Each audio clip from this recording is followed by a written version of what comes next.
chain nɛgɛ kɛrɛfɛ 10h tɛmɛna miniti 7 Energy So kunnafoni so lamɛnbaaw aw ni sɔgɔma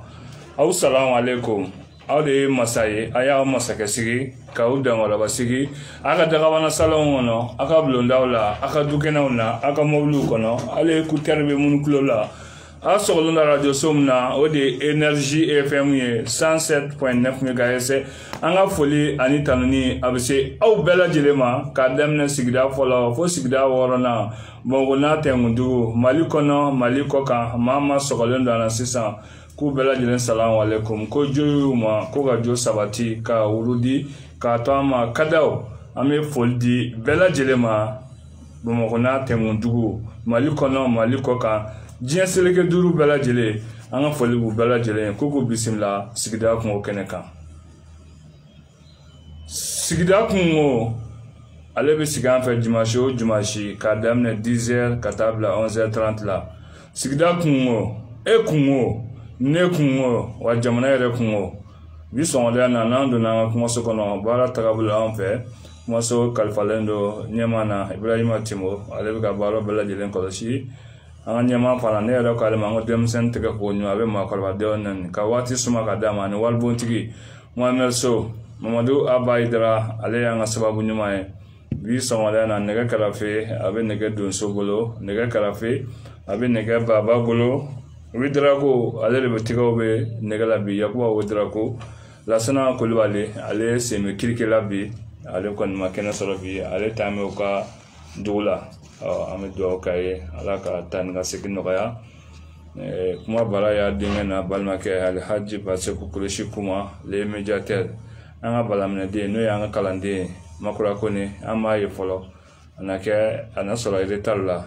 an bɛna lajɛ n'a bɛna an sɔrɔ kumaso kɔnɔ kɔni y'an cogo le an bɛ foli di bɛɛ ma an don o don an bɛ sitanɛ gɛn fɔlɔ k'ale mabɔ an na awuzu bilahi mina shaitani rajim awuzu billahi mina shaitani rajim n'an sitanɛ gɛn sitanɛ dangatɔ in ale k'an mabɔ an na sitanɛ man ɲi dɛ ne sitanɛ ko a bɛ don i bɛ kuma fɔ cogo min a bɛ kuma yɛlɛma kojugu kan e b'a lamɛnbaa mun bɛ k'an lamɛn fana ale b'a faamuya ni faamuyali kojugu ye o y'a to an bɛ sitanɛ gɛn siɲɛ 111 sitanɛ ale kɔni ye kɔsɔkɔsɔ minɛ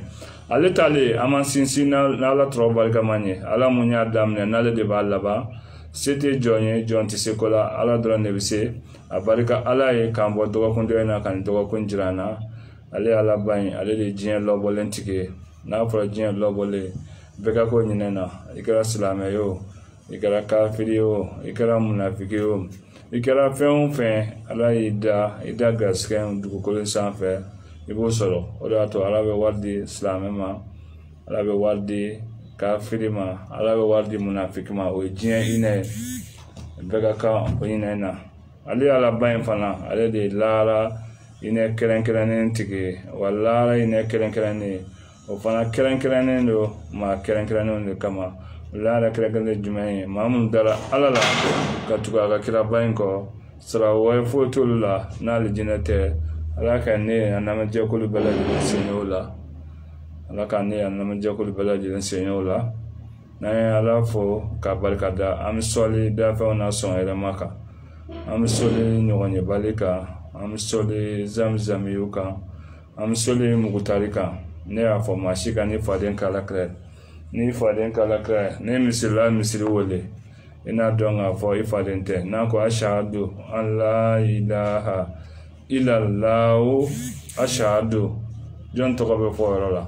i n'a dɔn ne k'a fɔ i faden tɛ n'i ye tɔgɔ wɛrɛ fɔ mun tɛ Amada ye an bɛ gɛn ka bɔ an ka misiri kɔnɔ an b'a fɔ an ko fa wele la ne ko ashahadu an na Dramani Jan an n'an fa an n'an ba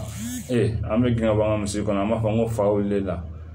n'ala tɔgɔ fɔra dɔrɔn a teri tɔgɔ de bɛ d'a kan ashahadu anna muhammadar rasulullah sallallahu alaihi wasallam n'an sɔrɔ ale kira ba in ka a so dingo a n'a ka sahabaw ale sɔma yɛlɛma ne maa minnu senna nana o ye an ka dɔnnibagaw ye an ka dɔnnibagaw fana an ka foli bɛ nin kɛnɛ kan k'u bɛɛ lajɛlen bonya bɛ an ka kɛnɛ kɔnɔ o ye an ka dɔnnibagaw ye yanni k'a fɔ jɔn ni kunnandi i b'a fɔ sababu ɲuman n'i y'a ye dugukolo sanfɛ fana mɔgɔ dɔ de kɛra sababu ye k'an bila dugukolo sanfɛ n'o ye fakɔrɔ ni bakɔrɔw ye an don o don an tɛ sɛgɛn an tɛ ɲinɛ ka o ladilikan di denmisɛnninw ma ka da kan k'a f'u ye ko masako tɛ kulonkɛ ko ye dɛ ni kulonkɛla masako la diɲɛ tiɲɛna wa lahara yɛrɛ tiɲɛna an b'a ɲini denmisɛnninw fɛ an ka masaw ladon an ka masaw tɔbɔtɔ an ka masaw bɛrɛbɛ an ka kulonkɛ masako la dɛ bi denmisɛnninw dun a cogoya ma ɲi dɛ mara bɛɛ tiɲɛna kuma kelen fa nini ba nini kulusi yoro gulɔmi ala ka hakili ɲuman di an bɛɛ lajɛlen ma ni an cokole bi dimasidonya in na ka bɛn ni juin kalo ale tile 6 san 2021 bi kalo jumasi fɔlɔ ye kalo jumasi fɔlɔ o ye liberantɛni o dɔgɔkun kunnafoni an bɛna o di sisan kunnafoni bɛ ka dan fan tɛn sisan an bɛna da walo sisan o dɔrɔn ko fiɲɛ bɔ an sen kɔrɔ an bɛ segin ka na kunnafoni da walo sisan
Ne tiɲɛ nɛgɛ kɛrɛfɛ dɔnkilidala a ma foyi fɔ ni tiɲɛ tɛ bɛɛ k'i faso kanu foyi t'i faso bɔ wa faso kanu yɛrɛ o ye limaniya ye an faso maliba an barajuru maliba an tozojuru maliba mali wɛrɛ t'an bolo mali mun kɔ mali mun ye maliden bɛɛ ta ye wa maliden bɛɛ lajɛlen de bɛ mali jɔ maa si tɛ mali jɔ maliden dɔ pilasi la an ka dɔn k'a fɔ maliden kelen o kelen e ka birikiden kelen o de bɛ jamana jɔ k'a fɔ bi karisa de bɛ jamana ɲɛmɔgɔya la ne bɛ n sen bɔ a la ayi bi karisa bɛ jamana ɲɛmɔgɔya la ale ta tɛ mali ye ka tɛmɛ e kan koyi a ta tɛ ka tɛmɛ ne kan a ta tɛ ka tɛmɛ maliden si kan mali ye maliden bɛɛ de ta ye hali an filɛ kuma na sisan wagati min na denw bɛ ka bange mali la maliden fɛ diɲɛ yɔrɔ o yɔrɔ o ta ye mali ye n'ala ye si d'a ma a bɛ mali jɔ mali ye maliden bɛɛ de ta ye i n'a fɔ mali kalenkan m'o fɔ jamakulu kelen kunkelenna kelen hakilina kelen an ka drapeau ye vert jaune rouge bɛɛ b'i ka waati de kɛ n'i ka waati sera i bɛ taa n'i y'a jateminɛ an ka jamana in n'i y'a jateminɛ Baba Modibo Keyita ale mun ye an ka yɛrɛma hɔrɔnya ta ka di an ma an ka indépendance cɛkɔrɔba ale de y'a fa ye Baba Modibo Keyita ale ye Mali mara san 8 Modibo Keyita ale ye Mali mara san 8 kɔfɛ u bɛna Modibo ka fanga dafiri coup d'état fɔlɔ mun kɛ Mali la o bɛ kɛ mardi tarata don novembre kalo tile 19 san 1968 Baba Modibo Keyita san 8 kɔfɛ Musa Tarawele ale n'a ka jɛkulu ma olu y'ale ka fanga dafiri Musa Tarawele ale yɛrɛ y'a cogo fanga la Musa Tarawele fana ale ye Mali mara sanji 23 kɔfɛ malidenw wulila ko bɛɛ fanga démocratie jagoya fanga ko an t'o fɛ bilen ko an ka na bɛɛ fanga o la bɛɛ fanga mun bɛ an bɛɛ yamaruya an bɛɛ lajɛlen kan an t'a fɔ ko fanga ka kɛ bɛɛ lajɛlen ta ye an b'a fɔ ale fana ka fanga bɛna dafiri o fana bɛ kɛ tarata don mars kalo tile 26 san 1991 san 1991 Amadu Tumani Ture ATT ale n'a ka jɛkulu ka fara fasoden bɛɛ lajɛlen kan o kɔni n'a bɛ kɛ ɲɛmaaya bɛ kɛ dɔ ye Amadu Tumani Ture ale fana y'a sigi transition kɔnɔ ka kalo 18 kɛ ka kalo 18 k'o kɛ ka Mali mara kalo 18 kɔfɛ ka kalata labɛn an donna bɛɛ fanga kɔnɔ bɛɛ fanga o démocratie an donn'o kɔnɔ an bɛ se k'a fɔ Alpha Umaru Konare ale bɛna kɛ démocratie bɛɛ fanga jamana ɲɛmaa fɔlɔ ye a bɛ mandat fɔlɔ kɛ ka mandat filanan kɛ ale kɔni y'a ka san 10 kɛ an bɛ se k'a fɔ ale dɔrɔn de sera ka san 10 ale dɔrɔn de sera k'a ka mandat dafa ka sɔrɔ coup d'état ma kɛ sinon tɔw sigira o kɔfɛ coup d'état kɛra a bɛɛ lajɛlen na san 2000 coup d'état kɛra a bɛɛ la ale bɛ ka taalen san 2002 hakili Amadu Tumani Ture ATT ale tun ye sɔrdasi an ka sariya so b'a jira k'a fɔ n'i ye sɔrdasi n'i b'a fɛ ka na jamana ɲɛmaaya la i bɛ sen bɔ sɔrdasiya la i bɛ tenue bila ka na i n'a fɔ civil hakili Amadu Tumani Ture ale kɛra ten na sɔrɔla ka kɛ cɛbɔ ye san 2002 ale kɛra kalata ale kɛra jamana ɲɛmaa ye ale kɛra jamana ɲɛmaa ye a fana ye manda fɔlɔ kɛ ka manda filanan kɛ a ka fanga tɔ mun tora kalo 2 o nana ale fana ka fanga dafiri o fana kɛra alamisa don mars kalo tile 22 san 2012 san 2012 transition yakila o waati assemblée président ko jamuna ye an ka sariya so b'a jira k'a fɔ ne jamana ɲɛmaa ta yan na n'a tɛ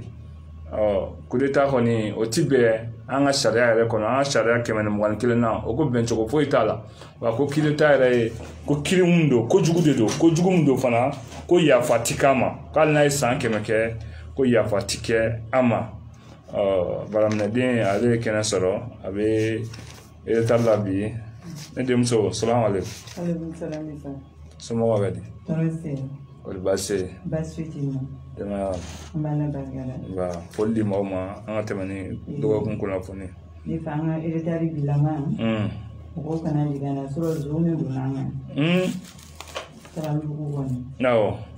U donna an kan parce que mɔgɔw bɛɛ b'a dɔn sa funteni na sisan mɔgɔw bɛ yɛlɛ so sanfɛ. O ye tiɲɛ. An yɛlɛnnen so sanfɛ sisan u donna an ka so ninnu na. Awɔ. Ka taa an ka vangolo n'an ka sagiw ta ka taa n'a ye. Ne fa. Tɛ kibaruya duman ye bi dɛ. Ayiwa dugu bɛ n'a dugu jɛ kan tɛ ala bolo. O ye tiɲɛ. Sagi ninnu kɔnɔ dufuru ni fɛnw de b'a kɔnɔ bolo ka falen n'u nafolo la ka sɔrɔ nafolo t'a kɔnɔ. Ne bɛna ni sagi min ye baara yɔrɔ la. Awɔ. U y'o de ta ka taa n'a ye. An bɛ dugawu kɛ. An bɛ dugawu kɛ ala k'an kisi a ɲɔgɔnna wɛrɛ ma. Amina amina. Tiɲɛ yɛrɛ yɛrɛ la an da bɛna tila ka don a la an y'a tila kununko Sabalibugukaw yɛrɛ u tun bɛ ɲɔgɔn ye la u ka dugu yɛrɛ tagabolo kan ni sonyɛni wale minnu kɛ ani u ka ɲɛtaa mun ani ko lankolon minnu kɛ nɔ pour que u ka se ka u sen don a ko la n y'a tila kununko e yɛrɛ tun b'o kɛnɛ kan n'ala sɔnna ma an bɛna tila k'an da don an bɛ tila k'an da don a la Mali fan bɛɛ de don sisan lakanabaliya insécurité totale. Suyɛni u yalalaw nɔfɛ i yalalaw nɔfɛ an bɛ tila k'an da don a la ala k'a hakili ɲuman d'a ma Mali ko gɛlɛyalen don hali bi an bɛ to kunnafoni kɔnɔ an y'a fɔ cogo min Alifa Umaru Konare ale dɔrɔn de kɛra jamana ɲɛmaa ye démocratie sira kan maa min sera k'a ka manda dafa ka sɔrɔ coup d'état ma k'a la an ka sariyaw dun b'a jira ko coup d'état ko crime de don kojugu dan de don wa ko kojugu min don ko bɛncogo foyi t'a la wa ko yafacogo foyi t'a la k'ale n'a ye san 100 kɛ ko yafacogo t'a la awɔ o ye sariya so de mais bi an b'a ye o kɛwale de bɛ ka dɛmɛ maaw fɛ maa minnu yɛrɛ ko k'olu ye démocratie ye o tɛ faamu dɛ o kɔni o kɛlen san 2002 ATT fana san 2012 ale ka fanga nana dafiri Amadu Aya Sanogo ale n'a ka jɛkulu maaw fɛ an hakili la donc ale kalata labɛn san 2013 Ibrahim Boubacar Keita ale nana ka kɛ Mali jamana ɲɛmaa ye a ye maa min sɔrɔ de bɛɛ jɛ fanga fana nana maa ma deli k'o ɲɔgɔn sɔrɔ comme 100 sarada la maa 77 olu de ko IBK o b'a jira k'a fɔ u bɛ kuma fɛn fɛn fɔ politique la a bɛɛ b'a la dɛ n'i y'i pan ka sɔrɔ o ma pan i na panko 4 kɛ n'i y'i pan ka sɔrɔ o ma pan i na panko 10 yɛrɛ kɛ ka d'a kan politique mɔgɔw an ka politique a tiɲɛna sinon politique yɛrɛ tɛ an ka politique kɛ mun ye ngalon tigɛ yurugu namara layidu ta maaw ye ka a si tɛ bɔ a sira fɛ an y'a bɛɛ lajɛlen kɛ ngalonbatigɛw de ka sɔrɔ politique to ye politique yɛrɛ kɔrɔ ye mun ye i bɛ se ka balo fɛɛrɛ la cogo jumɛn na ɲumanya kan jɛlenya kan mɛ k'a kɛ yurugu dabiri zomba kule fasoden jugu maa kelen ka maa miliyɔn yɔrɔ dun mana bila yɔrɔ min o b'o bɛɛ aba ka tila k'a fɔ ko n'i bilala jamana pɔsu la ko n'i m'a dun ko danga b'i kɔ o m'a ɲɛdɔn ko n'i bilala yɔrɔ min ko n'i m'a dunni yɛrɛ kɛ ko danga b'i kɔ i kana dun dɛ danga t'i kɔ maa ye faso ka wari dun ni ne yɛrɛ ka wari dun ne kelen ta de lara i ne de b'o ɲɛnabɔ n'i ye faso ka wari dun e tɛ sarati tigɛ fo faso den kelen o kelen an filɛ sisan hali minnu ma bange minnu bɛna bange an fɛ olu bɛɛ lajɛlen ka hakɛ b'i kɔnɔ e tɛ sarati tigɛ fiyewu f'i ka a fɔnɔ ta fono jana mana ka fo ko fen ta la jena fem kan ga wala mun kan ga joro la no mu joro la lara na sa sitki fe nitna ba sali ko ni ma foni ma sare foni to la jien ko na no ka ke shi no te ni sara lara ga ma ka ke di de de ko me ama no ba ko bo de vale du sabu ce sont des histoires. Maman, c'est là que ça a bali. Ni c'est qu'à bali. Au l'autre côté là, moi c'est que ça a bali. Là, c'est que ça a bali. Et qu'à bali gars. ala de ko atayambe wa ambala jele meseke ala yoro mamunu ye puissance dimonier Amérique te ay Chine te France ou te il est te o sera ka saya bali be jigi be joni nga sisa na la kwa abere be boy wa ambala jele me nyongo soro ala yoro ala ko sigata ala de ne mamu ko iso ablo ibinaye ni pasodu nga wadu comme udalente lara kola numa dala lara nansera una dala o wati ko ni wasoro nimisa o ti ba wonya ble am sega fo ibeka yoro maldion wulila ibeka ani sai nove ibeka kangelentiki ibeka ama delika nyongon soro ibeka o shuma ko dugumaje samba plan tan shege ay manda plan soro wulikera nofe nyakila aga fanga na dafri kuleta sabana kuleta folokela 68 kuleta flana kala 2091 kuleta sabana okala 2012 okala atetera la atetera munya fo yana kan tan ala kan nyina ko kuleta te jamana sitanye ko kuleta be jamana segi kode yakila ani salfu sanogo ka barola sigila aya jira ka fo ko ale sigile no ale ga kuma mais ale sigile akuma man ya ale reda ale kuleta ke wa ko kuleta ke ale rela yakila aya fo o kele en fleur de la bega aga fanga na dafri o fana kera trata do trata malla ma kan sara trata nyede fana kera trata do ut kalo kletan shekin samba fla ani muga oye ibeka aga fanga dafri munu ngo ibeka amesai no fa ibeka kangelentiki olo fla ga fa ibeka ibeka ete sefoila ibeka jamana nyangami ibeka ayanga jamana fede ibeka amake nyana amake agera ekawa ko dum mananga nyana munketo ole photo abekera nyana ya no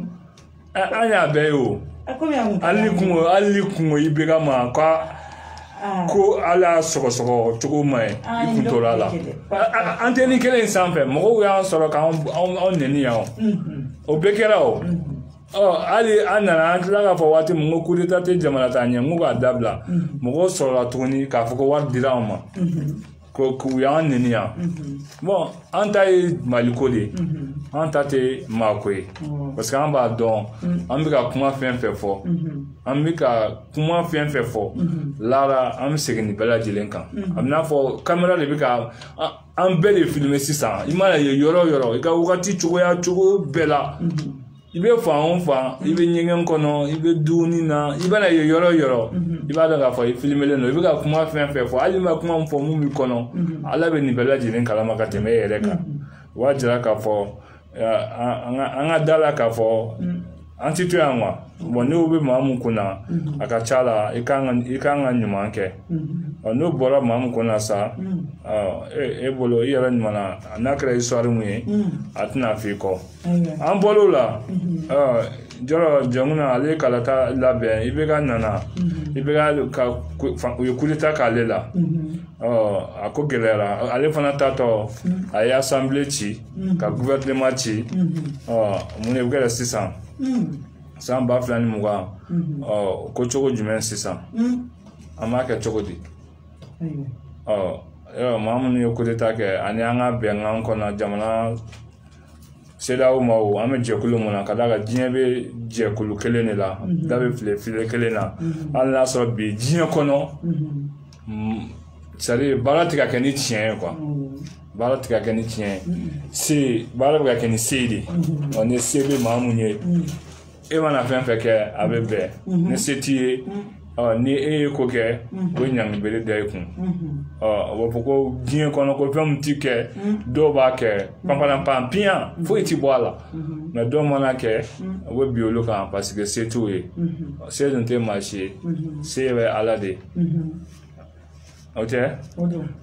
n hakili la bandaw u taara bandaw ta a ka foro kɔnɔ ka na latigɛw don ko bɛɛ ye latigɛ ye ko ka di ala yɛrɛ cogo min a b'a kɛ ten wa bandaw a kun b'a bɔgɔla de ko a kun bɛ mali ɲɛmaaya kɛ kalo 9 kɔnɔ kalo 9 bandaw u taara minnu taara ta ka na depuis an natɔ a ko a bɛna ta ka na ne nana k'a fɔ n b'a fɔ baara ka kɛ tan a k'a fɔ a b'o contraire fɔ ne bɛna baara kɛ ni tiɲɛ de n'a bɛ jɛ n'o ye n'a bɛ n ta o kan an ka n ta o kan n'an tɛ n ta o kan fana a ye n to yen ko u jɛna n'o bɛɛ o filɛ k'a ta o kan kalo 9 kɔfɛ minnu ye coup d'état an bɛ se k'a fɔ denmisɛnninw u ye record bati u filɛ nin coup d'état sabanan de la u ye coup d'état kɛ ATT la coup d'état kɛra IBK la coup d'état filɛ ka kɛ ni bandaw yɛrɛ la an hakili la ko kɛra cogo min an da don a la dɔgɔkun tɛmɛnen ka ɲɛfɔli kɛ yɔrɔ ko daminɛ a gɛlɛyara bandaw yɛrɛ ale kun denmisɛnninw a n'a ka denmisɛnninw an b'a fɔ ten n'u kun ye bɛnkan fɛn fɛn kɛ k'u bɛ jɛ n'a ye mais sisan a sera yɔrɔ dɔ la bandaw fana y'a jira k'a fɔ ale b'a fɛ ka responsabilité ta a tɛgɛ la o de nana an bɛ se k'a fɔ o de nana ni bɛnbaliya ye hali n'a sɔrɔ dɔgɔkun tɛmɛnen an y'u ka kuma jiyana commandant Baba Sise ka se Asimu Koyita yɛrɛ ma olu kɔni kumana olu y'a fɔ a bɛ tan a ye jamana janfa aw bɛnna baara minnu kan an y'a tila olu da don la k'o bɛɛ lajɛlen ɲɛfɔ mais tiɲɛ na o ye fankelen kuma ye an y'o de fɔ bandaw ma kuma fɔla dɛ bon a ka gɛlɛn e k'a fɔ i bɛ se ka kuma ka sɔrɔ i ma fan fila bɛɛ lamɛn bon an ka baara yɛrɛ tagabolo wa sariya yɛrɛ la éthique ni déontologie sira kan hali n'o yɛrɛ tɛ n'i ye kan kelen lamɛn k'an ka kan filanan fana lamɛn bon bandaw ma kuma bandaw bɛna kuma don jumɛn bandaw bɛna sɔn ka kuma ne bandaw kumana sisan kuma minnu fɔra ani nin fɔra n'i y'a da ɲɔgɔn na an hakilima yɛrɛ an bɛɛ tɛ denmisɛnnin bilen ani hakilima n'a kuma fɔra dɔrɔn hakilima yɛrɛ b'a ka tɔmɔta sɔrɔ a kɔnɔ ko kɔni kɛra ta hali n'a sɔrɔ a ko labanna an ka o labanna ka jagoya démission kɛ o kɛlen coup d'état don hali n'a sɔrɔ dɔw b'a fɔ coup de force dɛ coup de dieu dɛ coup de tan dɛ ba tɔgɔ bɛ wele ba yɛrɛ de la i mana ba kɛ cogo o cogo a golo mana dilan cogo o cogo o tɛ ba tɔgɔ bɔ a la dɛ coup d'état de don coup d'état ye coup d'état ye hakili la a ko kɔni a ye mɔgɔ caman dabaliya ban an ka cour constitutionnelle n'o ye an ka 9 sages ye olu fana filɛ ka yamaruya sɛbɛn bɔ nin ye ka Asimu Goyita k'a ka jamana ɲɛmaya sɛbɛntiya o b'a jira k'a fɔ Asimu Goyita a kɛra jamana ɲɛmaa ye dɔgɔkun tɛmɛna an da sera ma a taara CEDEAO maaw yɛrɛ fɛ ɲɔgɔn ye mun kɛra an hakili la an da donn'o kunnafoni na Asimu Goyita a fana y'a jira ko premier ministre u n'o di M5 maaw ma mɔgɔ caman i bɛ ka ɲininkali kɛ hali bi premier ministre ma se ka ta mun ka bali ka ta jateminɛw la ani sariyaw la bandaw ale de tun ye kalenkan kɛ vice président dɔw tun ko kalenna ko mais u ka kalen ti jate mais sini lundi banda Asimu Goyita ale bɛna a kale ko suprême ma olu ɲɛkɔrɔ n'o kɛra a bɛ sɔrɔ ka se ka digiri ta ka premier ministre ta hali n'a sɔrɔ bɛn kelen don a la Choguel Kokala Mayiga M5 kɔnɔ ale de bɛna ta ka kɛ premier ministre ye gouvernement fana maaw bɛna sigi a tɛ tɛmɛ maa 25 kan laɲini kɛra cogo min o kɔni ye o ye Asimu Goyita sini ntɛnɛn a bɛna kalenkan a bɛna kale i n'a fɔ jamana ɲɛmaa olu kan ka kalen kɛ de a bɛna kale je jure ne une fois amena avec santambo oui à chanere moi quand a câblé je jure devant les hommes et les dieux je ne trahis pas l'épée non ko voilà je jure men kale ne ben kale e kale na jumene la ni ben kale no o ka do o ka sebe o ka do an constitution era de kono ni ko bi kale je jure ni islam de Kurane de bina Kurane bina bi tege da kan je jure men kale Kurane na ne de jamana jamfa ne jamana jamfa Kurane kan tachi o ya nyina ma de ni islam ni te islam ni chrétien bible bina je jure men kale de jamana jamfa ne jamana jamfa bible kan tachi oui flana asabana kada ka be nga jamana kana nga jamana lesité do asabana jumenye oye jumenye ne de muso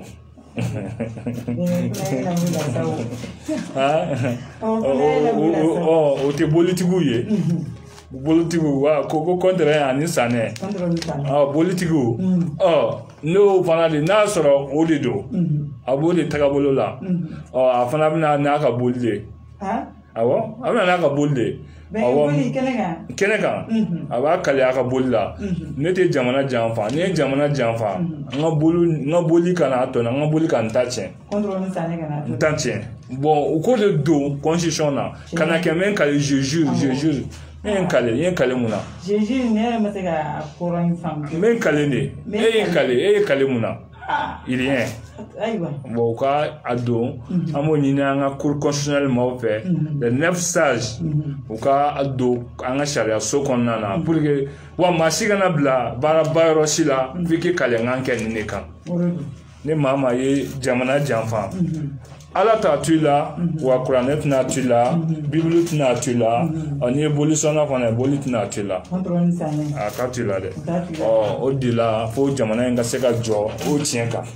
ala ka nya ka diama amina ote amani ambo chugala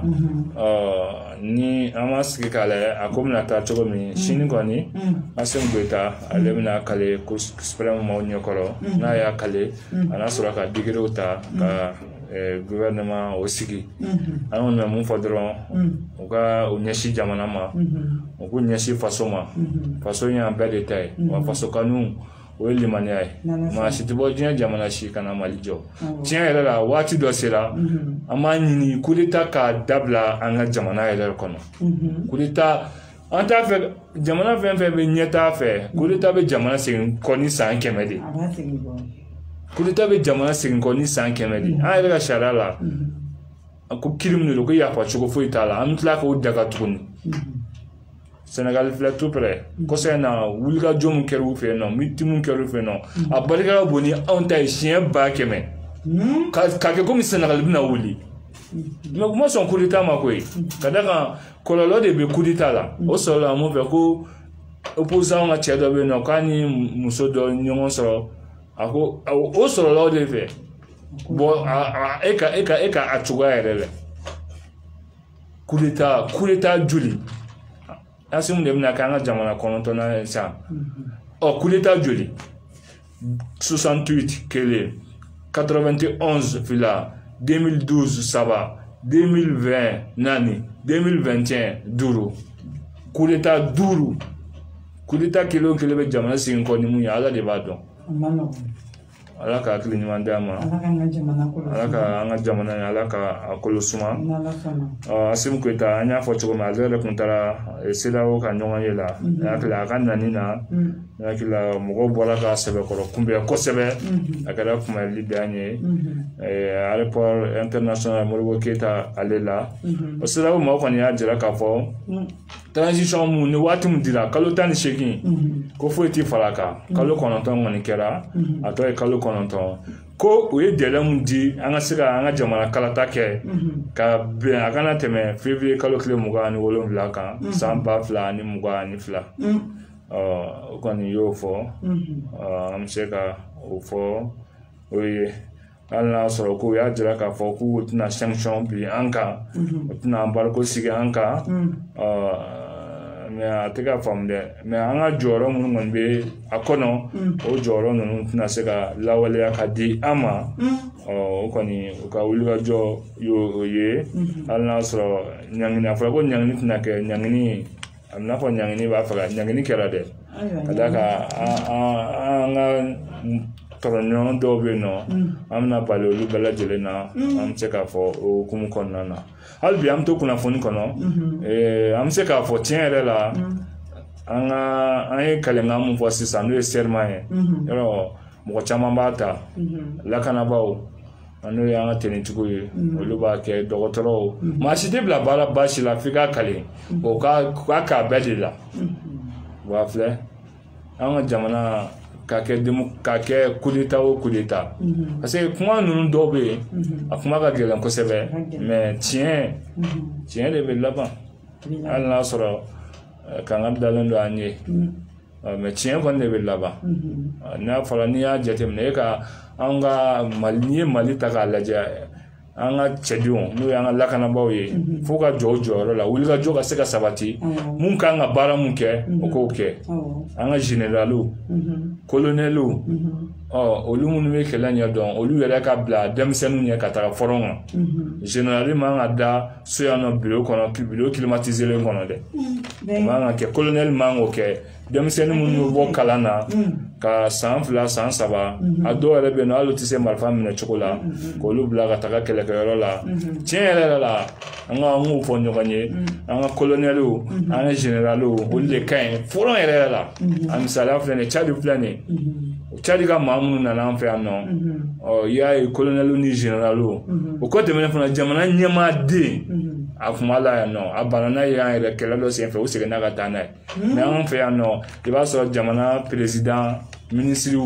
olu denw tɛ taa dɛ u bɛ maa wɛrɛ denw de bila ka taa tiɲɛ yɛrɛ la an ka tiɲɛ fɔ ɲɔgɔn ye colonels généraux u ka coup d'état ko u k'o dabila u ka jamana lakana Mali filɛ nin ye lakana tɛ Mali fan si de Kayi jusqu'à Kidali lakanabaliya ɲɔɲɔnen don kojugu lakanabaliya ɲɔɲɔnen don dɛ wulikajɔ ka se ka sabati lakana ka sabati Mali fan 14 bɛɛ lajɛlen na an bɛ se k'a fɔ jumasi tɛmɛnen fana o hukumu kɔnɔna na Keɲɛbakaw fɛ yen yɔrɔ olu fana ka kasobon ko kasobon dankarila maaw kɔni kasodenw olu caman bɔra dɛ awɔ a kɛra o 10 heures wagati a ma nɔgɔya dɛ ka d'a kan kaso gardien fana olu fana bɛ baara bila la u bɛ gɛrɛfu la o fana b'u ka hakɛ ɲini na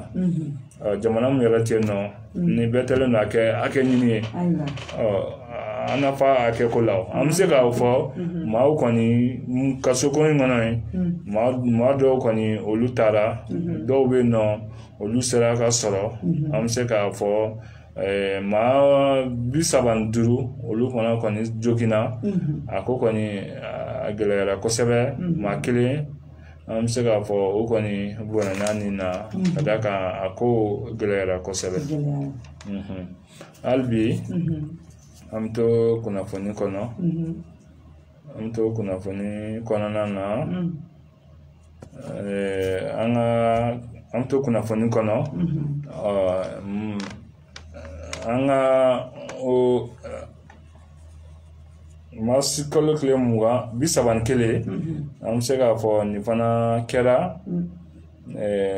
nin wulikajɔ mun n'a kɛra Buguni kaw ka fɛ yen u ka poste dɔ bɛ yen nɔ ko kɔni attaquera a kɛra sababu ye maa 5 olu bɔnna nin na policier 1 ani civil 4 a hakili la o kɛra maa minnu kun bɛ a senko la jateminɛw y'a jira k'a fɔ maa 2 b'a la olu kɔni minɛna u kun taara dɔgɔtɔrɔso la k'u t'u furakɛ o kɛra sababu ye olu kɔni ko fɔra olu minɛna an bɛ se ka o fɔ o mun kɛra hali bi an bɛ to kunnafoni kɔnɔ nin ko gɛlɛyara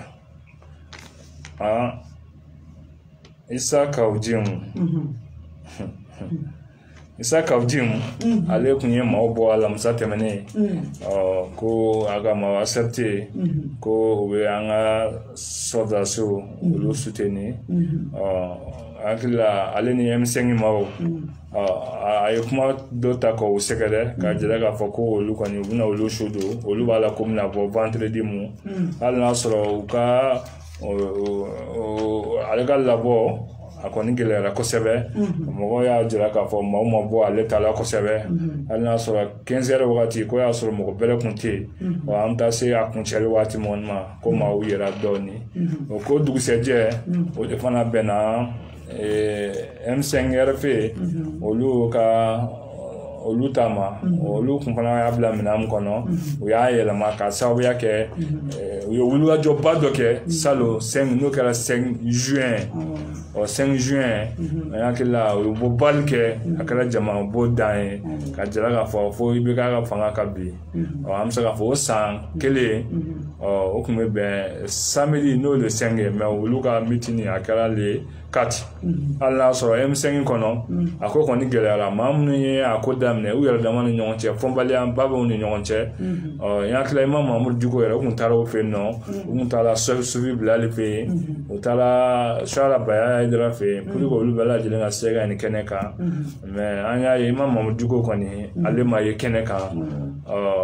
u y'a jira k'a fɔ Koniba Sidibe ale bɔra ka kuma min fɔ ko ninnu taalen mun kɛ Diko fɛ yen nɔ ani ka taga Clément fɛ yen ko u taara u yɛrɛ ye k'olu mu M5 ma k'olu mu bila la dɛ o de kɛra sababu ye Diko ko ale ma ye kɛnɛ kan Clément fana ye bɛnbaliya b'u ni ɲɔgɔn cɛ bamananw ka kuma tɛ ko jɛjugu laban ye ɲɔgɔn cogo ye ani ɲɔgɔn kɔbila ye ala ka hakili ɲuman na a ko kɔni jama bɔra an hakili la u ye juma seli kɛnɛ kan mɔgɔ caman kumana kɛnɛ kan ye n'ala sɔnna ma a kumaw ka ca kosɛbɛ o fana y'a jira k'a fɔ u bɛna sɔrɔdasiw de dɛmɛ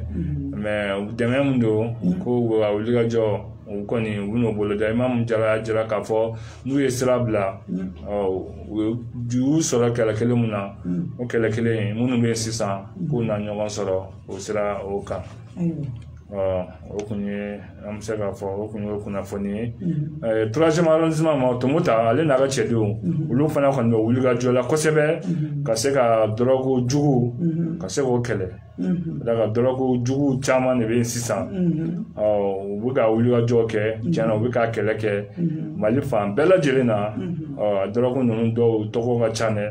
mafiya b'a la Aralo ko Burusua a ko ka ca ani u kɔni wulikajɔ kɛ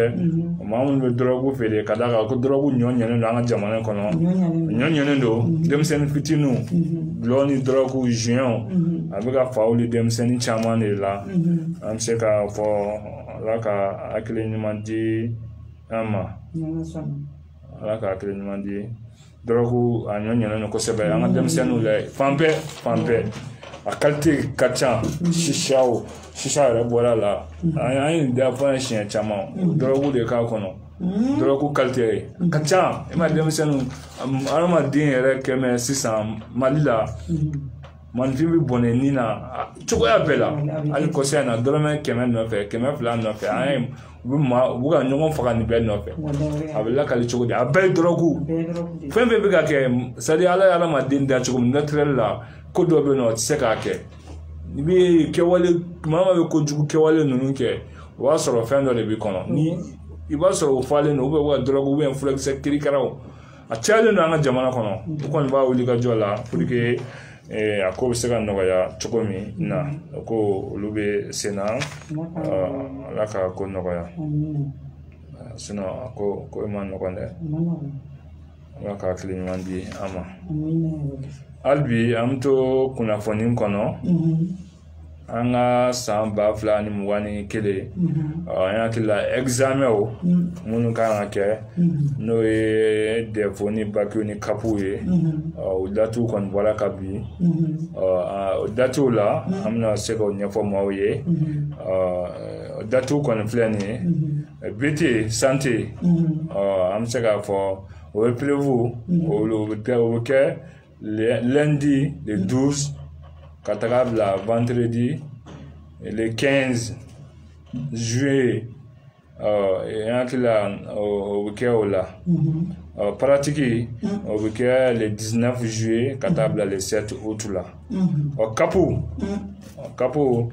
allez week-end lundi le 26 juillet, katable le 29 juillet là. On sera au week-end là. Et prévu pratique au week-end le 10 août.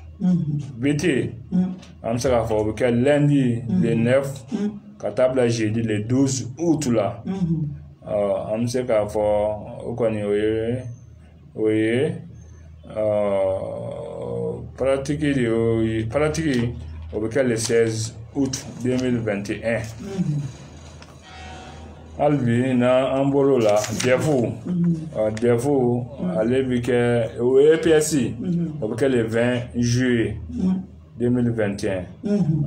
Et prévu on sera au week-end lundi le 16, katable à mercredi le 18 août. Baki professionnel allez week-end le 19, katable le 20 août là. Oui, à technologie professionnalisme là. Et prévu le week-end lundi le 23, katable jeudi le 26 août là. Samba flani mouane kele. Baki allez pratiquer au week-end le 30 août 2021. IFM allez EPSI au week-end le 9, katable le 18 août là. Oral allez pratiquer au week-end le 16, katable le 20 août là 2021. O connaît Albi amto o kono na antolo kono et prévu au fana au week-end le 23, katable vendredi le 27 août. BT agro pastoral est prévu au week-end lundi le 6, katable vendredi le 10 septembre. Bamako, papier le 31 mai 2021, ministre national anga kalankoma akila kiwara sorola olufe amseka ufo ola kiwara kunyo ye alera chevalier l'ordre national du Mali ala dele anga kalanko akaseka sabati no kalango tiena kosebe Mali kalanko tiena le bana na beje fangala kalango tiena na ala ka klinimandi Mali kalandio niveau tout là dépendant démocratie yana na kuchara la ka klinimandi ambela jelema kunungo akumbe Sabalibugu kibara jumene kumbe yenno ne demso yani sera mauma yani oluga nyefolike ay akumbe jumene kan ambla kene kono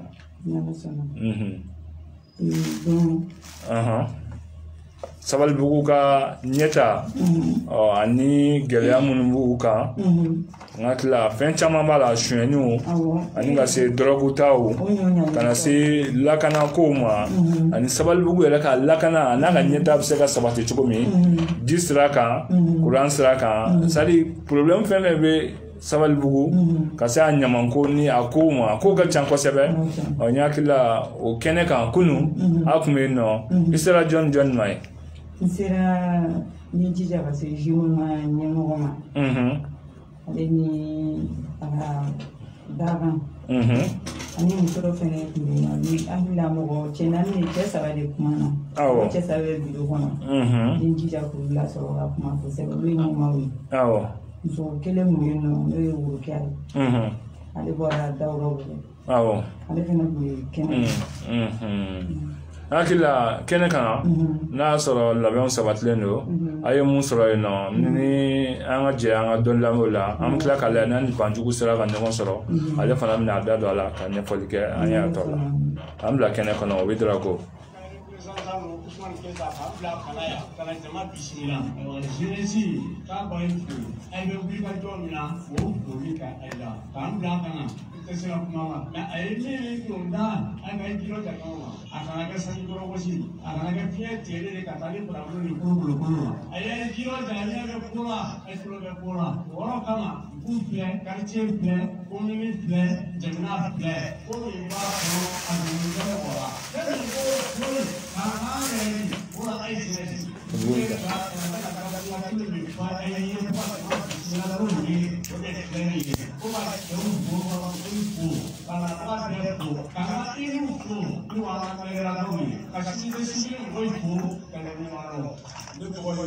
à Abdul Aziz Zamani, aussi syndicat de Mouani, aussi Kamasanaton, Niamouani, le Sénégal, à la CNT, Confédération Malienne du Travail. Vraiment, il faut, à Alimamifou, à Sabadou, Jeunesse, Niamouani, à Sabadou, Tchèque, Mousso, Dexter, à Boroka, à Pénagénie, Yokouyam Dana, à Bouya, à Rabou, Sabadou, quand on est négatif, niveau quand on est syndicat, le Sabadou, Jeunesse, Bouya, l'objectif de l'année, à la police et population. Aussi, à la population, c'est la paix. On a toujours l'objectif. Seulement pour la communauté, on va voir des gens qui ont mais à club des amis, à Djama, on va se faire pour donc, maintenant, c'est que les gens je ne sais pas,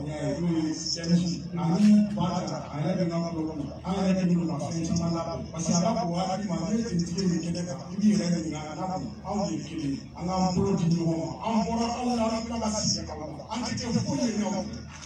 Amaka mani la sanga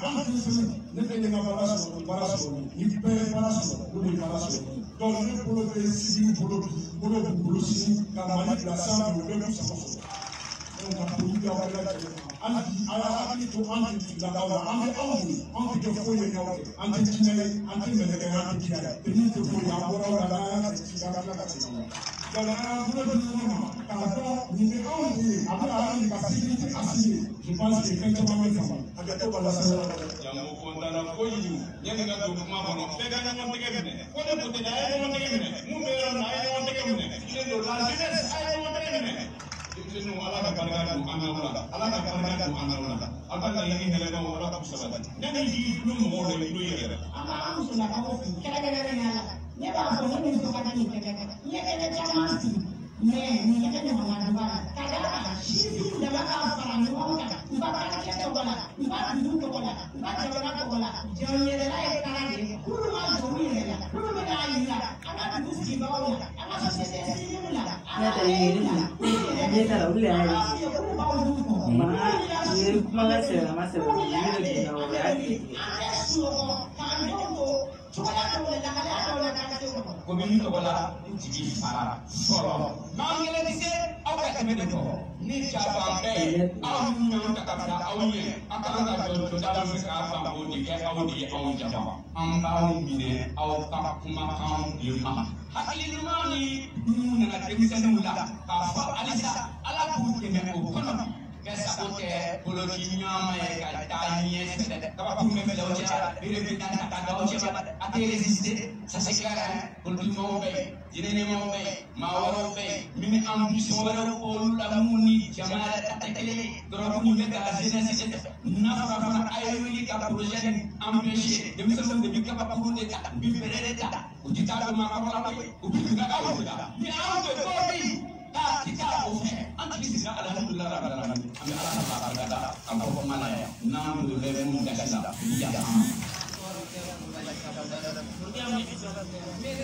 yafa parce que ne sababu denmisɛnninw bolo tɛ bɛ ɲɔgɔn bolo a bɛɛ ye denmisɛnninya ko de ye quoi an farala bɛ ɲɔgɔn kan yɔrɔ caman na yɔrɔ caman na bali ko activité caman na a bɛ wele bilalen ma ko ne ka na k'u ka lajɛ k'u la fara ɲɔgɔn kan yan nɔ sinfinw walasa ka kuma problème mun ka sigida la ka se k'o fɔ jamana mɔgɔw ye cogo min ka se ka solution ɲini a la a bɛ se ka ɲɛ sɔrɔ cogo min u kan ka stratégie min ta ka dɛmɛ min ta ka baara kɛ ne sera yan nɔ ne yɛrɛ ye min ye a ye ne nimisi wasa parce que kuma caman fɔra yɛrɛ ya sama ko dem ko ko la be ñoo ka bu ñu ñoo ko ya alle la ke ya do kuna an sala ñoo ko na ka mo fe yo ne ko chama ya no abe ka sida ta ni ta kale ne fe an fa su go no na ka sida ko ni na na su ja na ma de ko ko ñu ko na jeni ni ko ti se ne ya mu te ni bara ni do asa e la ko ko cha si samba an ti ni ko ni ya a ko e vi ne kada e do no ni ko no ta ka ba ni ma ta ni ro ta ta mo funya na wabe an bara su ko na su do ti ko na ko chao jamana ne ta tu ga ko ka abe ci la mo ri bulu ci la mo ri sa fe meke alors que am min ke ka ta tonti ni fo wala sa ta ta na ta ru la me an si ka la ja na si ka na ta ta ko ma sa ta ga an to ba do am ku ku le ke ku musu ti ka jo ro so ro so ti ka ke meke do la to ida na kele min ke ni problem mi ga si la ni fo me ga si ga na ya ro ne ma ya ro ta ko ke bi ga ko ta ka ni ga finga na ko mo kana kana eta kana ichongo poso do kuna ke woke yara mano ngole do ne be mi fo mbala musu to be yana be ka do cho be saka fo fe ke sira ta tanya la an so fo na saka ke ne ku ni fe ka salam alaikum keleza wa alaikum salam so mo be la ni mere mo fe bon alhamdulillah la ni ku ma fe bi ka se sababu jeunesse ka la ni kule ni sigi kun ti do re mara ko jugo mi sababu kono ani dem so mun be ne do ku taw ni kalabanci akumuna ani mutu mutamuna aya ni ala fe ka ni kila fe o ama ina na no ni ala biti la ko fa na société civile bi no ambe fe kana ugasigi kana an kuna kantige daira wala marake ko duma ani la kana ke ko sigi parce que ni sababu ta ka jate mi ibaye ka fo mara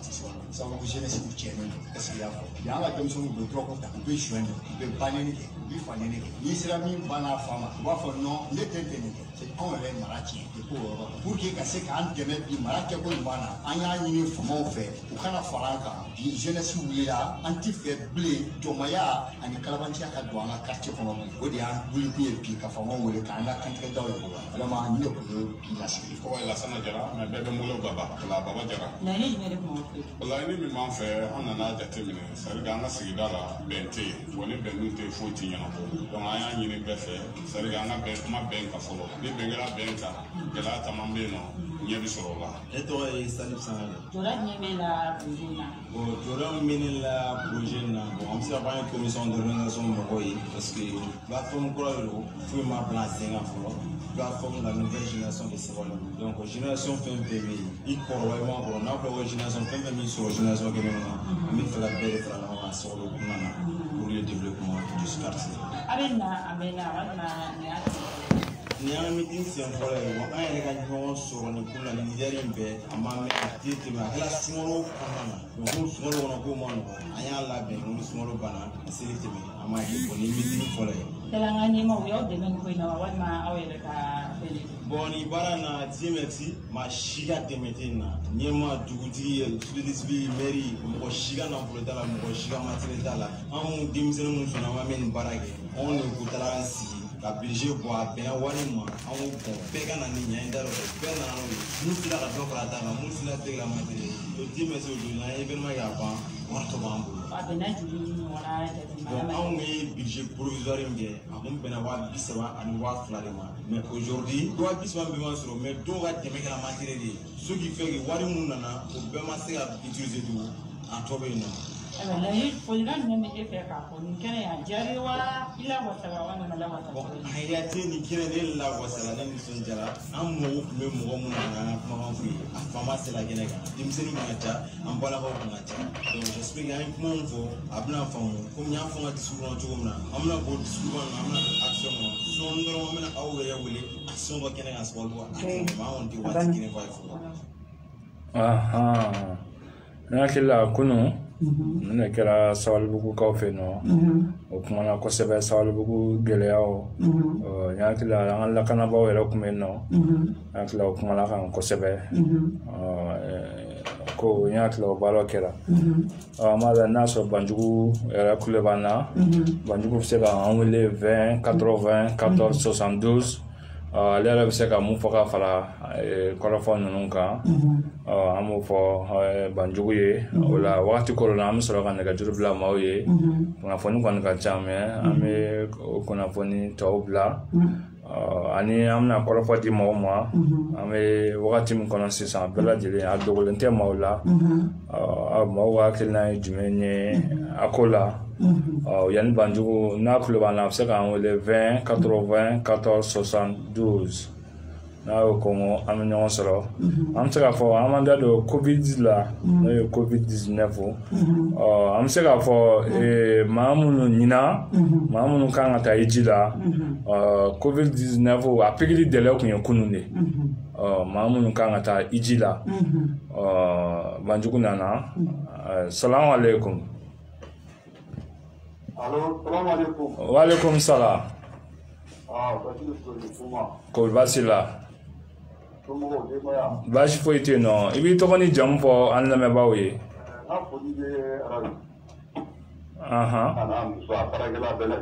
O bɛɛ lajɛlen y'a mɛn. Bɛɛ b'a mɛn. Awɔ. Bon, mais moi, ça mais pour les gens qui ont monté, mais vidéo que tout le monde a fait dans la zone. Mais c'est d'abord un quartier où il y a beaucoup de gens. Il y a des gens qui ont ici, c'est dans la zone.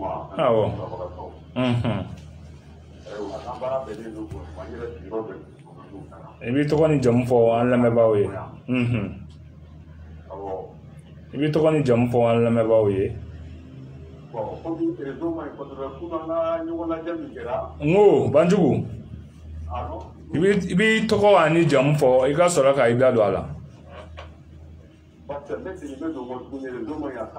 A y'an tulo b'i la o e ka tɛmɛ n'a ye. Waati koronnen don Banjugu an tulo b'a la an ye mun ɲini a fɛ dɔrɔn a ka tɔgɔ n'a jamu fɔ lamɛnbaaw ye an kɔni b'a dɔn mais Banjugu Dramé awɔ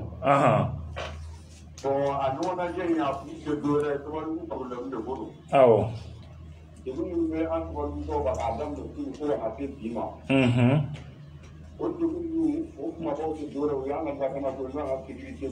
awɔ a filanan ani anw denw ani an dɔgɔninw sɔrɔla kɔfɛ in na awɔ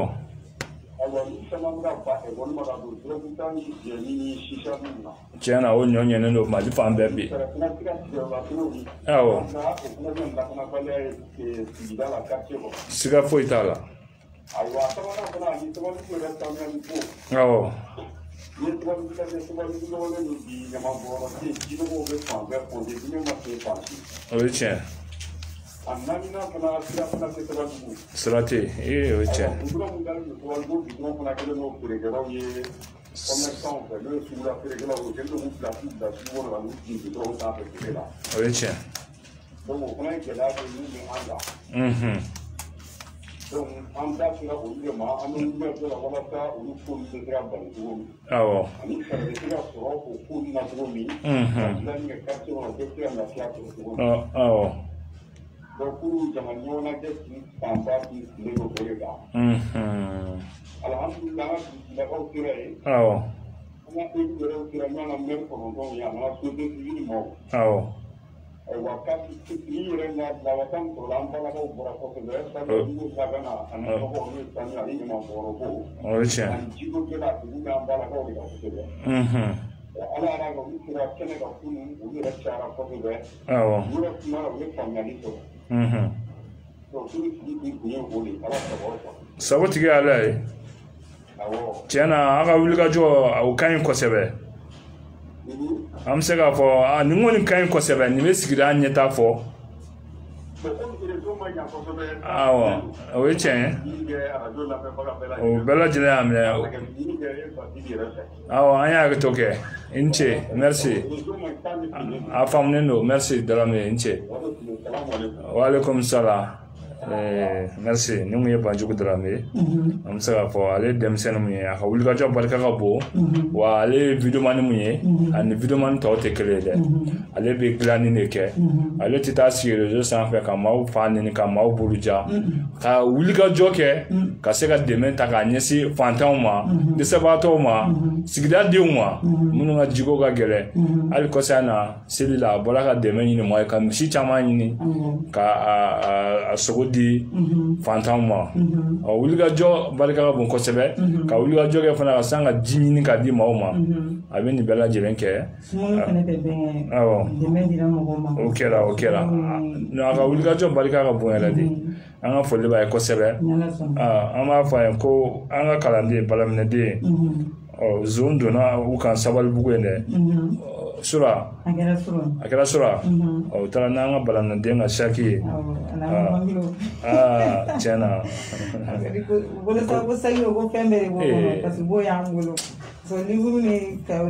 Ala ka hakili ɲuman di an y'a fɔ cogo min kunun kun ye covid dɛlɛ ye minnu bɛ taga Iji la san 2021 na an b'a dɔn ɲinan ta kɔni tɛ nɔgɔya ka d'a kan a bɛ san 2 bɔ sisan Iji kun tɛ ka se ka kɛ mais ɲinan kɔni a bɛna kɛ an b'a dɔn dɔ bɛna bɔ jama na wa pikiri de bɛ kɛ ni maa ma pikiri kɛ ti taa wa kunun de kun y'a dɛlɛ ye sinon san 2019 an yɛrɛ kun bɛ kɛnɛ kan ye labayika lahumma labayika labayika la sharika labayika innal hamda wa ni'mata lakal wal mulku la sharika la Islamia jɔ sen dunu nan do n'Ala y'a nɔgɔya se kɛ maa min ye ka kɛnɛya d'i ma i b'a kɛ an b'Ala deli Ala ka nɔgɔya silamɛ bɛɛ lajɛlen ye an hakili la o kɔni ko bɛ sen na a dɛlɛ kun ye kunun ye maa ma pikiri kɛ n'i kan ka taa o ye ka taali bɛ bɔ a ma dɛ o de do parce que maa si tɛ taa fo a pikiri ka k'i la ni kun ye fɔlɔ de ni m'o kɛ a dɛlɛ kun ye kunun le 5 o kun y'a dɛlɛ ye an bɛ se ka o fɔ cogo min na an bɛ se k'a fɔ covid yɛrɛ diɲɛ kurukala kɔnɔ a ye magosa kɛ kosɛbɛ a ye maa min sɔrɔ diɲɛ kurukala bɛɛ lajɛlen kɔnɔ an bɛ se k'a fɔ o bɛ taa maa mun na maa 1,173,000 maa 1,100,000 ani maa 73 maa 768 787 a y'o de sɔrɔ diɲɛ kurukala bɛɛ kɔnɔ maa mun kɛnɛyara o ye maa 156 maa 1,800 maa 996 maa 489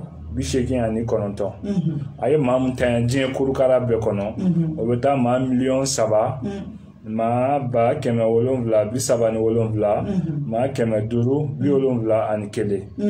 mɔgɔ minnu y'a vaccin kɛ diɲɛ kurukala bɛɛ o ye maa 1,886,000 maa 972 maa 594 diɲɛ kɔni ne y'o de fɔ se b'Ala de o se tɛ maa si ye o ye bana in dilan minnu yɛrɛ bana in dilan a juguyara olu yɛrɛ de ma ka tɛmɛ bɛɛ kan ka d'a kan o y'a jira ko diɲɛ bɛ ka caya de ko diɲɛ maa bɛna se maa 1,000,000 ma ko n'o kɛra ko gɛlɛya balo bɛ gɛlɛya dugukolo sanfɛ o diɲɛ dun bɛ maa 7,000,000,000 ani tila de la sisan aw ko k'a bɛ dɔ bɔ maaw la Ala yɛrɛ nana n'a ka sababu couvre-feu minnu kɛra o kɛra sababu yɛrɛ maaw bɛ ka caya de maa tɛ se Ala ka ko kɔrɔ ni i bolo ko mun y'i ka fɛɛrɛ o b'a sɔrɔ Ala bɛna ni sira wɛrɛ mun ka nɔgɔn n'o ye an yɛrɛ ka Mali kɔnɔ a ye maa min sɔrɔ Mali kɔnɔ o ye maa 14,000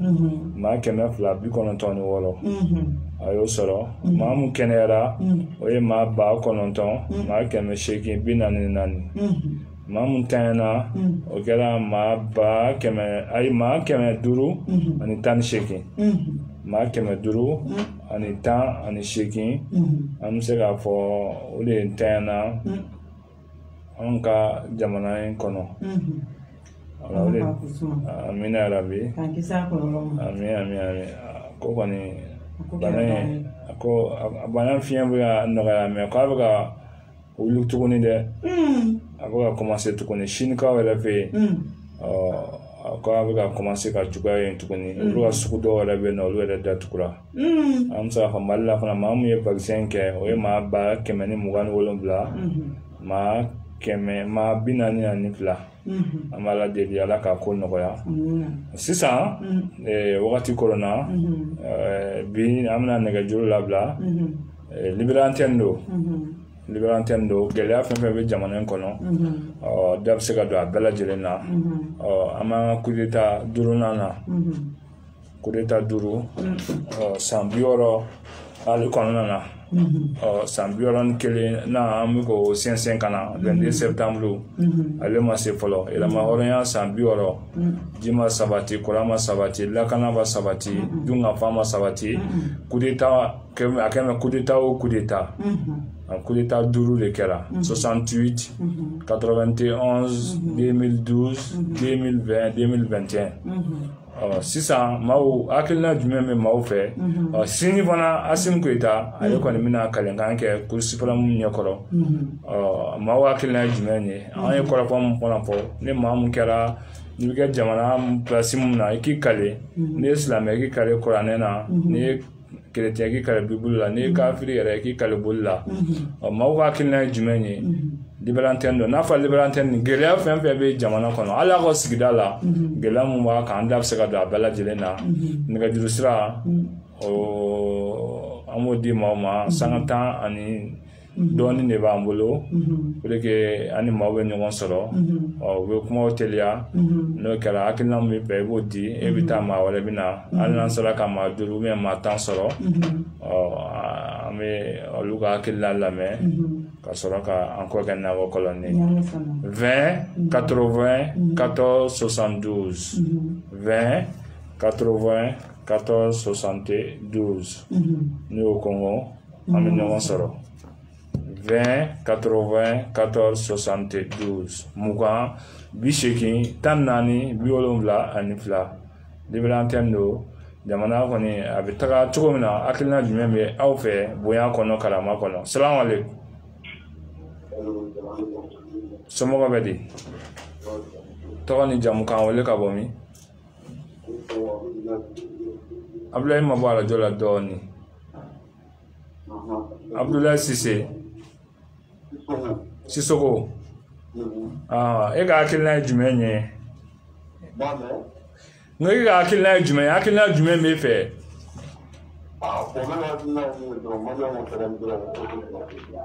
Maliyɛnw ka sabali ka ko to sɔrɔ so bolo cogo jumɛn na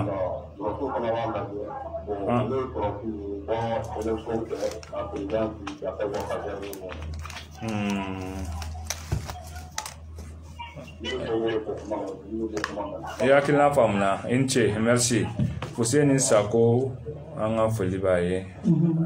nɛgɛjuru ye 20 o dɔrɔn ale bila merci 20 80 14 72 mugan 80 14 72 nɛgɛjuru labilalen do bɛɛ lajɛlen Libéral Antenne do bɛɛ n'i ka hakilina do wa bɛɛ ka hakilina bonyanen do bonya kɔnɔ salamu aleykum salamu aleykum allo o dɔrɔn ale ka labɛnw ma sabati nɛgɛjuru labilalen do 20 80 14 72 bɛ Libéral Antenne 20 80 14 72 salamu aleykum somɔgɔ bɛ di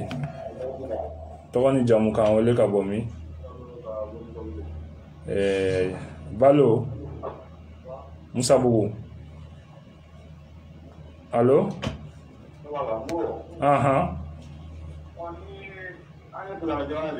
awɔ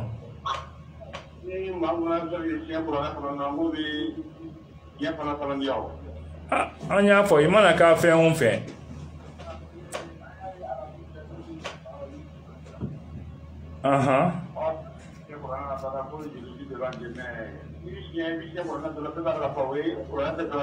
o tiɲɛ awɔ awɔ o ye tiɲɛ o ka bɔ a la an yɛrɛ de y'o ɲini sisan o k'o bɔ a la awɔ Ok. Oui, on est d'accord avec lui. Merci, Inche. Voilà. Mais je crois qu'on l'a blâmé le démso. Ok. On est en Kenya. Beniga Kilado. Beja Fangabi Yamalia. 20 80 14 72. Muka Bisheki Tanna ne Biolom Blanche.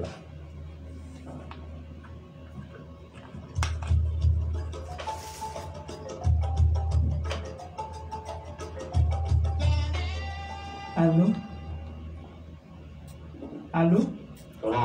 Alaikum salam. Somo Robedi.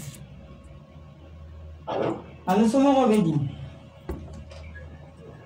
Ito ni jamu. Wa alaikum salam. Ito ni jamu. Bawana. Allô, un club l'antirige. Obejanye, ibisimila.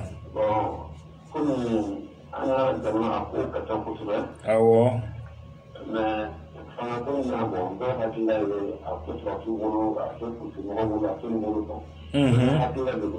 Ere ka kilna munye, I ka kilna fo.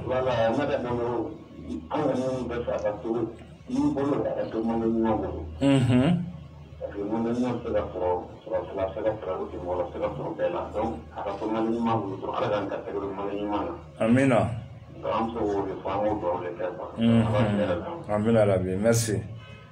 Nejuru labla leno, beniga kilando, bega kilna boyaneno, boyan kono karama kono. 20 80 14 72. 20 80 14 72. Wedrago bien bon sengo.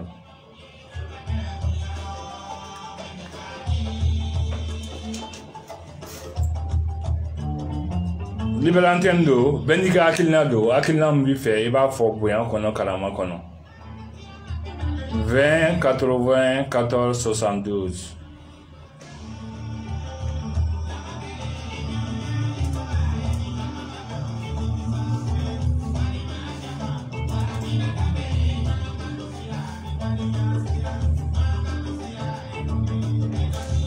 Salam alaikum. Allô? Salam alaikum. Ça va 20 80 14 72. Ne maman ou les vite là déjà qu'il retour double qu'il a fait. Et puis quand la mettre téléphone qu'il a mon nous qu'il a quand on les antenne sur le.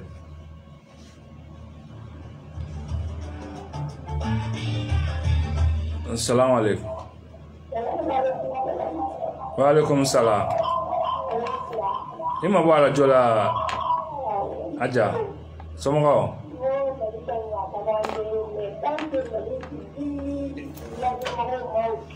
Itoko ni jamu fayan kolo. Pamata magaji. Aha. Awo. Awo. Ah. Anta fa ka kulita wala ma ankulo la blene. Ah, OK la chogo bi ke ka soro kudeta te o. Kudeta te nyele ko e. Ne ba kudeta te nyele de kudeta ban se nkole. Ah, anga choga wala ni anga kudeta dabla anta fa kudeta la ka malab. Ana merci. Merci. Kudeta te jamana shitanye. Kudeta be jamana seginkode. San keme. Kudeta ate jamana tanyo. Anga ila ga shalala ko ati ben choko fo itala. Amano boye. Mabe. Allô? Allô? Somo Robedi. Nse, togoluma jamduma. Ça va, togoluma jamduma. Mamadou Kalwa Kabomi. Sotiba. Ebi ndalo barula.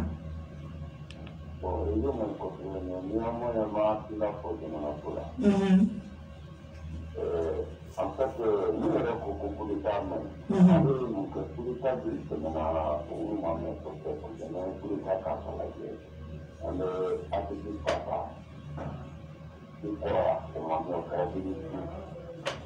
kana o ikatala kana ikatala kana ikatala kana andori na sipofisa o en fait alors nous les connaissons à l'université c'est comme une activité spirituelle alors parce que malgré que nous n'avons pas tabou de l'université de mana sameka o alors nous les connaissons spirituelle au premier kana nimanye alors nous les connaissons spirituelle nimanye que nous n'avons pas au parapluie pour les spirituelle nous c'est au alors moi Karena alai, karena ini zaman itu aku suka hati ya ada para seni. Dan ini sama nak apa lagi? Islam lagi, itu lagi itu bukan kita nak pengajian, itu apa? Kita apa? Banyak itu kita berakhlak ini segera pasti. Itu bisa cuma kau itu jalan kaki alat jauh itu ini. Ambil kita nak inapo, itu inapo, itu bisa alai. Magalu. Ya, ina orang semua sudah olah agama dari kenyang dan kenyang. Anu bahas mana malam alam kaji kata disuaka kata kita dari balai. Ya, kita ini juga kita terlalu muda. Untuk orang menjadi sang kama lain semua. Kaji mana kuru kaji mana kanu kuala. Kaji mana kuala. Mana kanu tanah ini bapo. Kuru tamu, kuru tu orang ini kaji kuru tak kelihatan. Mana sih orang kangkau. Magalu.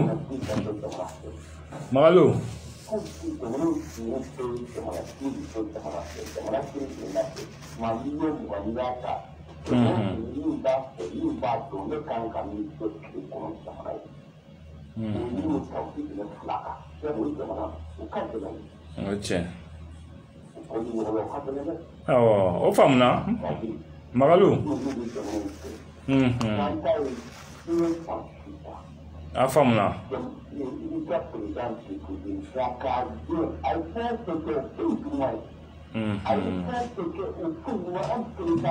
Faham na, Magalu.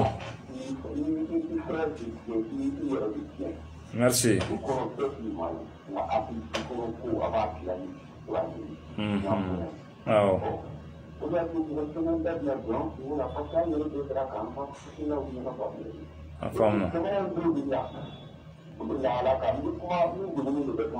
Merci. Merci. Merci.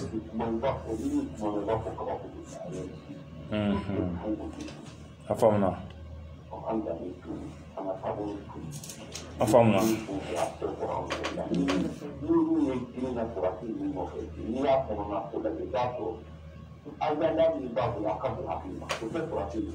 Afamna Magalu, what is it? I said Afamna, I got kuma Afamna. Merci. Merci. What is it? Magalu, what is it? Afamna, merci. Amin Arabi. Inche. Merci. Anga foli bayaye. Aka benika kilna do, wa beka kilna buyani do anyoro. Comme na sura beka nele nyinga. Parce que on kulita mai. Ne mui ambali.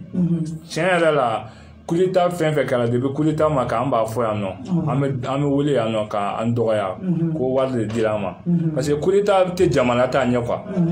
kulita be jamana segin ko de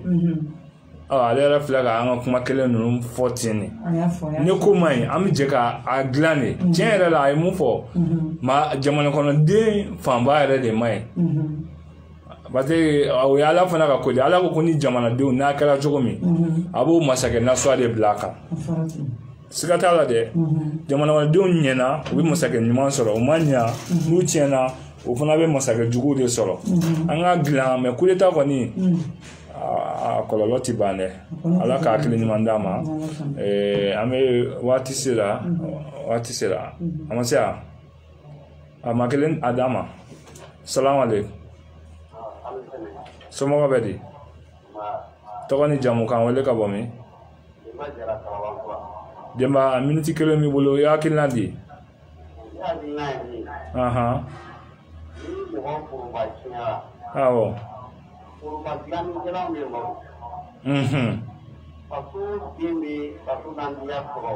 Awo.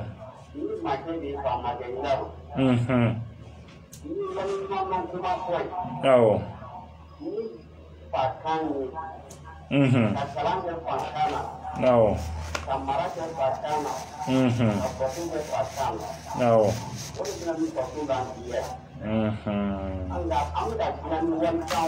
Awo. Famuna ka jo sabati ka urudi ka tama kadao tiana amogo be la bamanangan kene kono anga fole baye merci amina bamanangan kene kono amogo bala pri nala sonama inshallah ni demso folkan laman jumia mi bolo an ko ga na ko kolone bengi ama fo anda no bolo ma ko minche ko la men ko nyana so no ba arajo maneno energy FM 7.9 no esimeni kuna funi obela jelenga aketu mama no oche mai to ni dota do rebo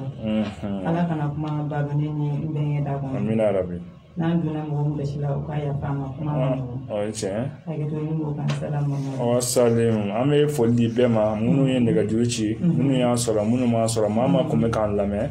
anga foli bu be ya fo chogo me kuma to de ne dota do kuma bo kuma ga sante anga kuma kona be kuma fo chogo nandu na mamu ga shila ko ya fa wala fa wanto de ni ame jamana ko de la ame faso ko de la am ta daba kama ka fili ma kote jamana kodo ala ka mali kishi ka mali don kishi ka yele ka mbe ala ka amna ko no ya kala bango nyimandi ama ka mali boni duguni ni lakana baliya en kono wili ga joga sega sabati naga kala ko me wodra ko bolo kuma bara ko nye kala bala mne de mama makura kone mama alini abenge ale haji base ko koleshi kuma wedra ko bala nyena neke bu bogoti wa salam shukran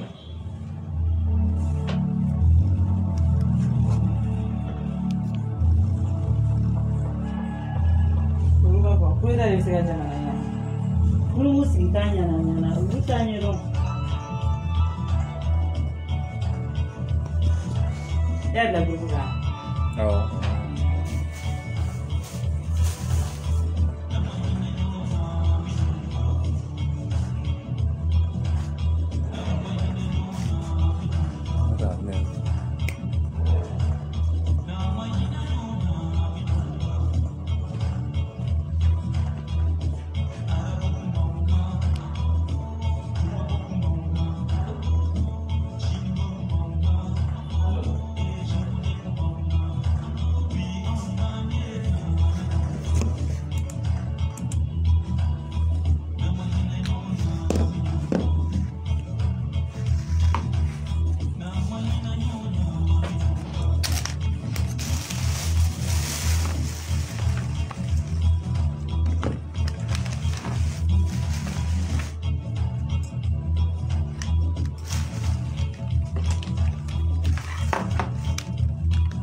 Neta ya.